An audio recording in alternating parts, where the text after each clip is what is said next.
నమస్తే అండి.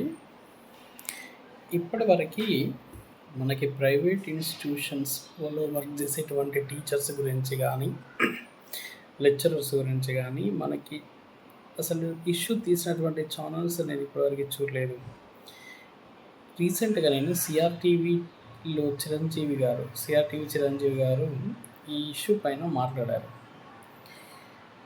నిజానికి ఎవరో ఒకరి ఇనిషియేషన్ ఎప్పుడొస్తుందా అని చూసాను నేను. అయితే ఆ ఇనిషియేషన్ అనేది చిరంజీవి గారి దగ్గర నుంచి వచ్చింది.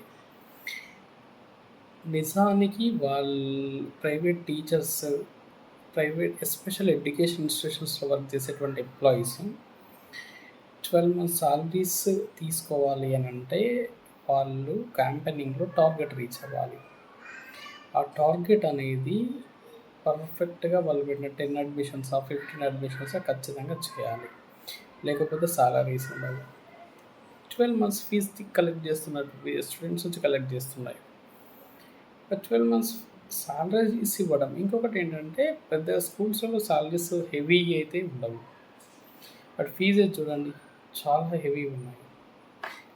ఈ 15,000, 20,000 లేదా 30,000 తీసుకునేటువంటి ఫ్యామిలీని రన్ చేస్తూ స్కూల్ ఫీజెస్ మాత్రం ల్యాక్స్‌లో కట్టడానికి వాళ్ళు ఎంత ట్రబుల్ ఫేస్ చేస్తుంటారు.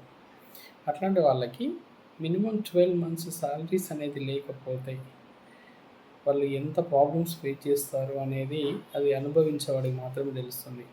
కాబట్టి ఈ విషయాన్ని చిరంజీవి గారు దయచేసి మన సీఎం వరకు, స్టేట్ గవర్నమెంట్‌కి తీసుకెళ్ళడానికి ప్రయత్నించాలి.